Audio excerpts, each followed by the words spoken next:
guys. He's the strong man is just wearing his shirt on.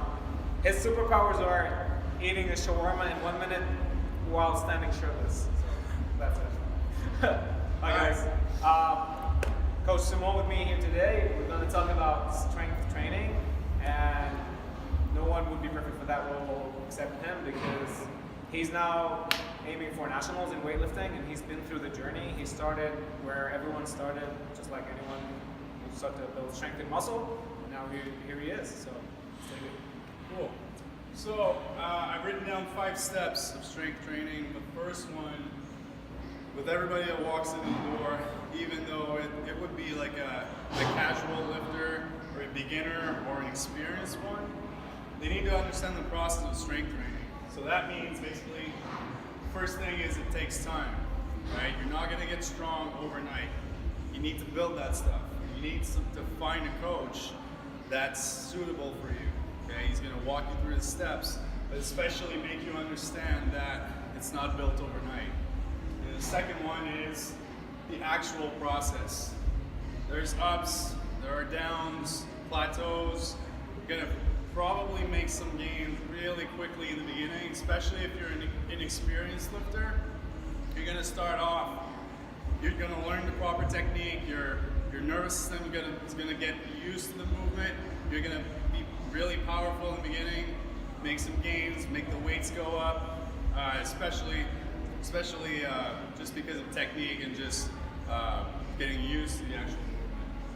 But then you're gonna need some muscle, to build some muscle to make some more gains, right? At some point, just technique's not gonna be enough. You're gonna actually back it up with muscle gains.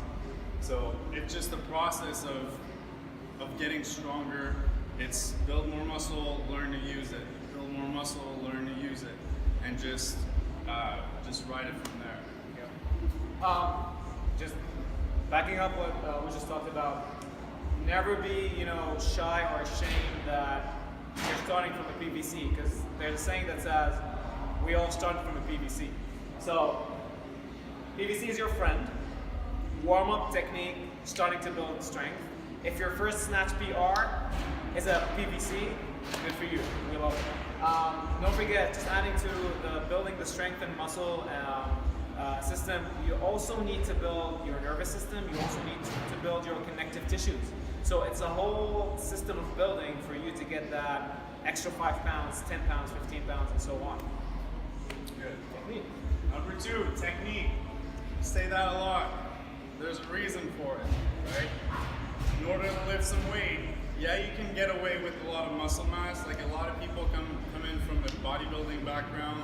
They already have some decent strength, but they lack a couple things. So first, what we do, especially in CrossFit, so we use weightlifting, we do gymnastics. It's a lot of compound movements. We're using a lot of muscles at the same time. And you have to build that up, right? You can't just make the mind-muscle connection right away. You need to build it up, you need to learn it properly, you need to spend time doing it. Because essentially what we're trying to do is be as efficient as possible in every single movement, right? To be efficient, you need to use every single muscle that we're working for that movement. Let's take, for example, a power clean. You need to be using your legs at their full potential. You need to be using your back at their full potential. You need to be using the actual movement, so getting as vertical as you can without any forward or back movement momentum, right? But for that, you need to learn the proper technique, starting with PVC, for example, right? You learn how to make the bar move, and second, put some weight on, and you learn how to use your muscles to make that happen even under load, right? It always starts with the technique, and then you can make some progress even faster. It works with isolation work as well. Bodybuilders always have a great coach in the beginning to really try and concentrate on using one muscle at a time to really build that up, so they don't use momentum and they don't compensate by using other parts of the body and make the lift, right? The simple bicep curl can be really, really challenging, even with a 10 or 15 pound dumbbell, if it's done correctly, right? So focused work really means that We're trying to maximize the technique so that we're working exactly what we're supposed to be working at that moment in time. Yep. And here's the golden rule for us coaches. We always tell you this. It's always mechanics, then consistency, and only then we go to intensity. And simplifying this for you guys. If we're doing, for example, a deadlift, I would make someone do the deadlift minimum of 20 reps and the good mechanics. If we're moving the joints in the right way, in the right positions, and only then they showed me consistency. So they're going through the motions in the right way. Now I can add intensity. Intensity can be weight or it can be more reps. So if you started to do a good deadlift with a PVC, higher intensity would be doing 10 reps in a row. That's intensity. It doesn't have to be weights. So it's all in the realm of mechanics, consistency, then only then. And then speaking about consistency, that's the next thing. Once you learn the proper technique, you need to be able to reproduce it. Okay?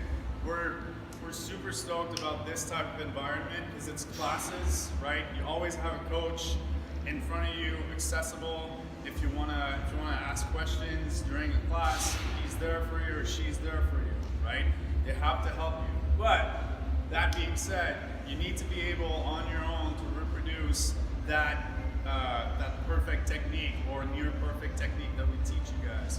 We're not always gonna have our eyes on you, so you need to be able to reproduce it in order to make progress as fast as you can.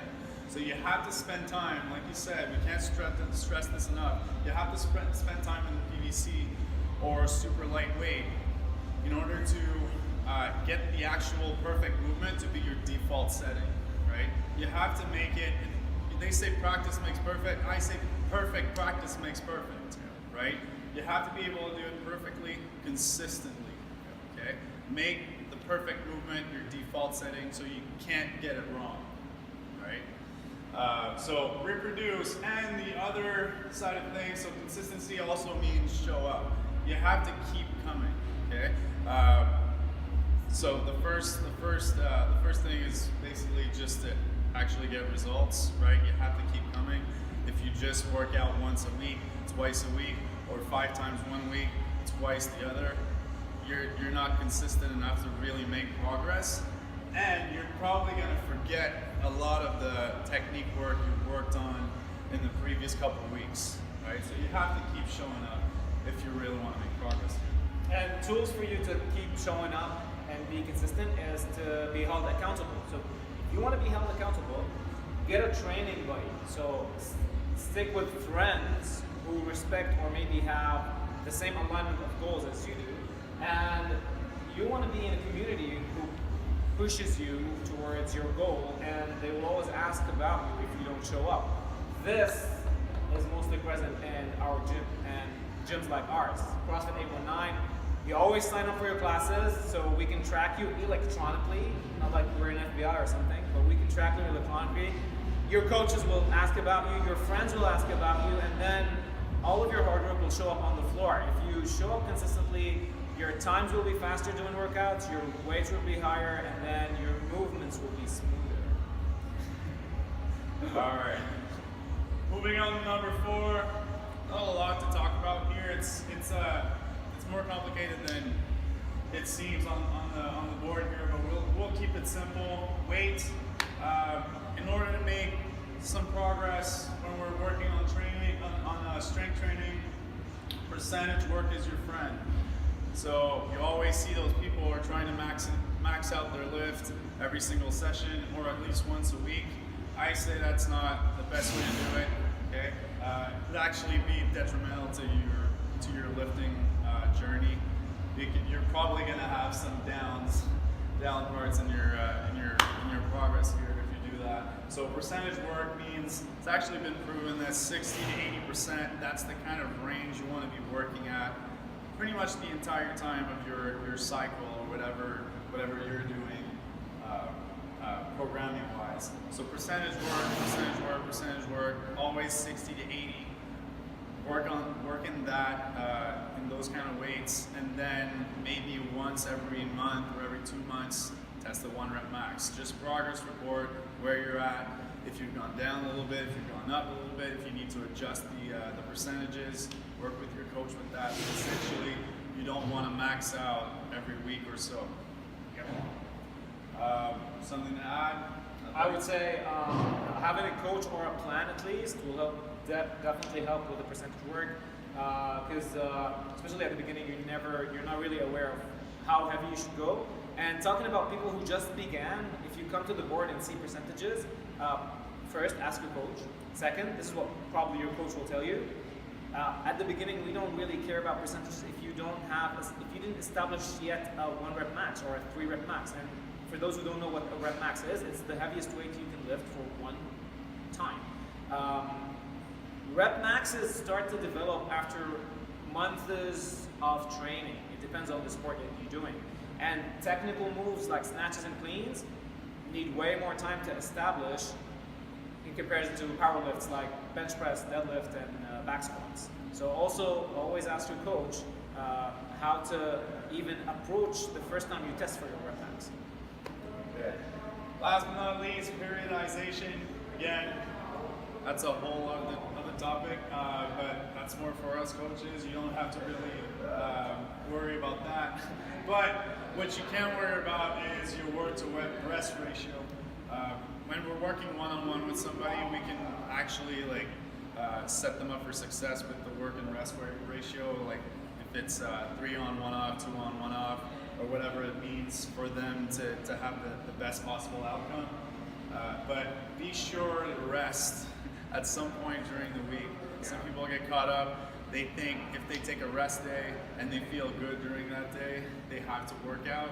Doesn't really mean that. Okay? You need to work, but you need to rest your body in order to replenish your energy supplies. Ramp up, taper, peak, that's more for the actual athlete, right? We're going to talk about that a little bit. So athlete versus casual. The athlete's going to have an off season where their training basically looks like everybody's training. It's trying to gain some strength, get some cardio right before competition. Now we're talking more about CrossFit, but if you're a weightlifter, especially you're trying to gain strength in the off season, then you're trying to utilize that strength and be more powerful. So you're actually going to get more lift specific and being more and more specific as the competition draws near, right? For CrossFitters, trying to get some more technique work, trying to get some more strict movements, basic strength involved, and then once the competition draws to close to wherever you're at, now you're trying to get the intensity up, intensity of your workouts up, volume down. So you're working a little less, but you're working harder, right? That's more for the athlete. The casuals, they pretty much stay in the same intensity, volume ratio the whole time. Sometimes we're trying for 1 rep max, let's say in 2 months. We're going to ramp up a little bit for that, then have a little taper, so we're going to calm them down a little bit, and then they can hit their peak performance on that day that we're trying to hit a max. But we're not going too crazy on that because nobody can come in every week for 6 times a week, right? You can't really periodize that much with the strength training for the actual just clients that come in casually in the gym. So we don't get wrapped up in that too much. But it's still important to keep it varied, keep it fun, right? Keep it interesting. So we like to throw a couple of 1 rep maxes in there. It's just not that well thought out for the casuals versus the athlete who really has to perform on a specific day or weekend.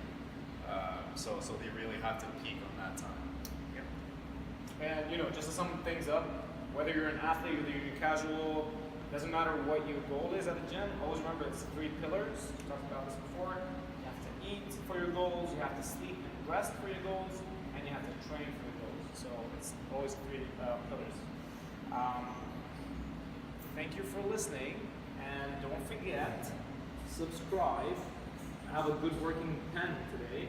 Subscribe and ring that notification bell so you can get notified whenever we add new content. And